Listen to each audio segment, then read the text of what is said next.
So I'm shrinking the fenders. Midas Touch. What I've done, you can see I took 3/4 inch tape, doubled it up. I was wanting to get rid of an 1.5 inches. I got rid of an 1.5 inches. What I want to do is put the two pieces together now.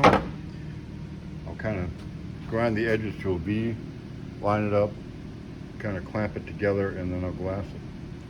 So we're going to prep it next. Ground my V into it. So I got a little notch right there, sanded it a bit. I got some metal square tubing underneath. You can kind of see that, I think, where it's clamped down there.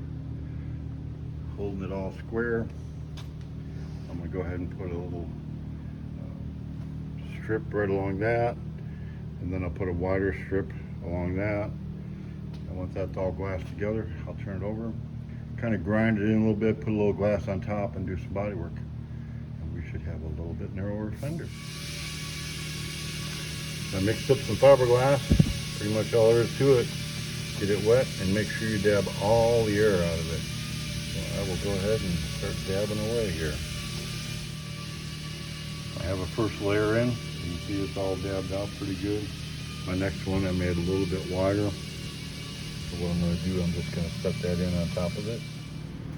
So you can see the glass is actually a little bit red more than the others. It'll turn more of that greener, yellowish color once it dries. There's a red dye in it. A vanishing red is called. It helps you mix it up and get it right. So pretty much, thanks to Robin and the Midas T, we will now offer an in-between size fender. So we'll have three sizes of this style fender.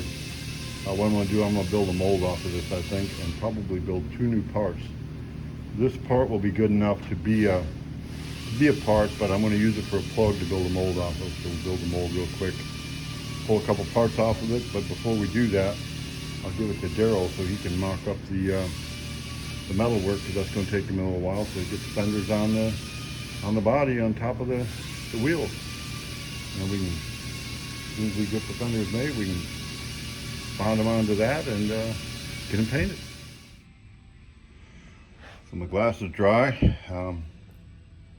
Usually takes, to get it this hard, I give it at least an hour. You can kind of tell, but you don't. It stays a little, not soft but pliable. So this is hard now. You can kind of see how I had it. I took the straight edges.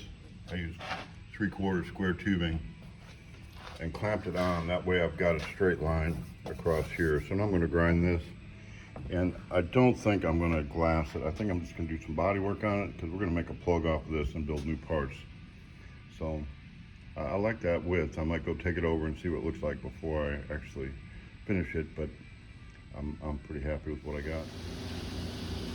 Much nicer. I like it much nicer. It's on there. Pretty good. Oh, there we go. Daryl's got mocking it up. We kind of get a rough look at what it's going to look like. But for now and forevermore, anybody that wants a flared rear fender for their T-bucket, it'll fit more of a 10-inch wide or something like that wheel, can thank Robin and the Midas Touch, because there it is. So this one here is way too wide. You can kind of see it here. We'll compare them all together. See how much more narrow that one is. So now we have 3 different sizes. And potentially, if you wanted to have wider tires on the front and massive tires on the back, and then there you go, you got this pair.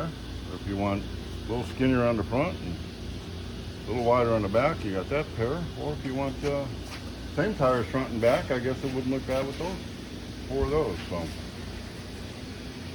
I'm gonna get that mocked up, and before we build the mold, I think you can go ahead and build the framework, and then we glue the fender on afterwards. The tire size that he's going to use. But we're gonna leave those. It's gonna be like that. Different. Okay. It's gonna be a chrome smoothie, but it'll be that right what you see there. Yeah. And then we'll use that one to mock up the other one. Yeah, we can do that. We can get them mocked up, and I'll get the mold. I'll go over there and start working on that today.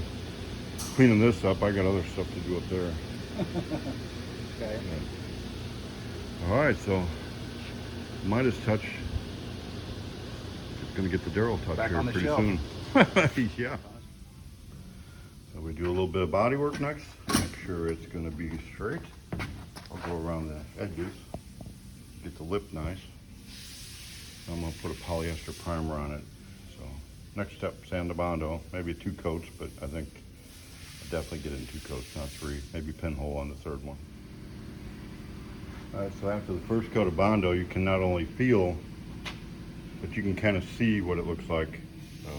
You can kind of see this side was a little bit high, so I straightened it. You got Bondo there, and there's a line. This side over here was a little bit higher than that side, so you can kind of see that line, but it feels pretty good. Put another coat of Bondo. A lot of people will just be blocking with a block, and you hear, oh yeah, you can't make it straight unless you got a block. I've been doing it quite a long time. I can make something pretty darn straight with a DA. So if you can do it, it doesn't matter what tool you use to get it done, but it's got to be straight. Straight may not be the best word, but when I look at this and it's shiny, and if I'm looking into the light and I'm seeing ripples going through it, not good. It may be rounded somewhat or rounded this way, especially. That's kind of straight across that direction. You know, and every line is going to be a little bit different, but when you look at and move like that along the, whether it be the sun or a light or whatever, you can see the reflection. That's what's going to tell you whether it's straight or not. But before that, you can see, use your eyes, you can see where that was high on that side, low on that side, high there, low there. Not bad though, I don't have a lot of Bondo there, but that was the edge. When I spread it the next time, one more coat, and this is pretty close right now. I'm going to go around the edges, and that'll be that. All right, so I've got it all ready. I've got it all sanded. Everything is good. I'm going to actually use feather fill on this. It's a polyester primer. Gel coat is polyester. That way I can just take this thing and I'll put a really good coat on. This thing, feather fill, builds really well. And then I can sand it, and I can wet sand it. I can get it down to 600 and buff it, wax it, and I can just pull mold right off of this. So we'll just go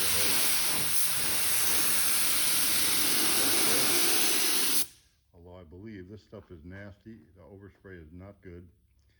So I better turn the exhaust fan. I'm in the body shop area, and do this with 2 hands. All right, so I have definitely piled on the primer. I've got probably a pint of primer on here. I'm not worried about it shrinking long term.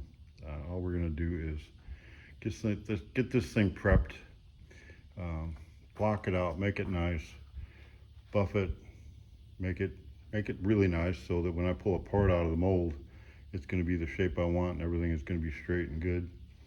And then if it shrinks over the years or whatever, I may keep the plug for just because, or I'll have the mold. If we take care of the mold, I'll never have to build another one. So anyway, thanks to Robin and the Midas Touch, we now have a small, medium, and large swoopy fender. All right, so you're gonna hear him squeal because I just turned his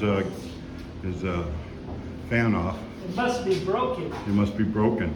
for it to shut off. So it's the car with no name. We got headlight stanchions Yep. and a pitman arm. Yeah, we smoothed them And they'll be cleared tomorrow, cleared tonight and painted Yeah, and putting on tomorrow. yep. They look good. It's a nice car. Well, cool. Everybody's liking the red and the tan. So Ed, get her done. Are you gonna show me what we did on the on this 34 out here? Corey's Pro Street 34. I cannot remember the name. Unsomething, unstoppable, unthinkable, I don't know what it is. Maybe it's not even Show me. It's looking good. Yeah, we got everything. Does the door fit? Yeah, they fit good. Oh, sure. Shut open. Probably falls right off when you open it. Yeah. Barely latches. Yeah, they open and shut real nice. Real nice. Okay, so we got that. Let's see the trunk. Yeah. This is our 34 Pro Street. We got the Pro Street floor in there. Opens nice. There you go. Pro Street. Yeah. Go put a little Got primer on tapped it. out. Yeah, it needs a little primer. And that latch. Yeah, it latches good. You get the double click. Pretty good. Man, let's get close so we can hear that. Yeah. So it Are you shuts. sure it fits right? It fits good. Fits good. How about the door? Can we see the door? Yeah, there. I got this one on a rotisserie. It's ready for the show.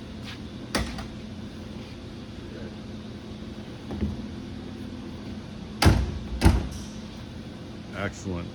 It shuts nice and easy. So next we need to talk loud because the compressor's Oh, on. yeah, Yeah. It shuts nice And and move easy. on. Move on to the next project. Yeah. All right. Hey, part of being DIY is give Daryl a hand.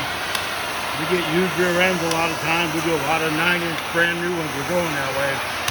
So you just cut the brackets off. Sparks, that's always fun.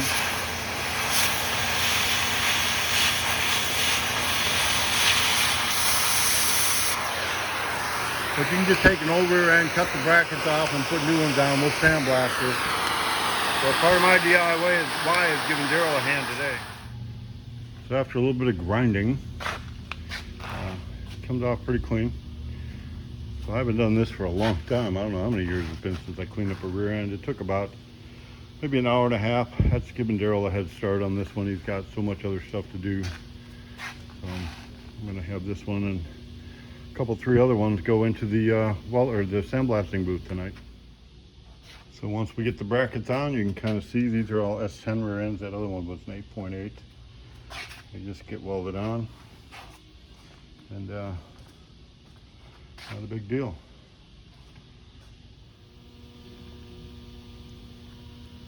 It's time to go home, but before I do, I better clean up Daryl's area. This is the remains of what I had to clean up off of that 8.8 rear end, and definitely this is not my spot, so I want to keep it clean for Daryl.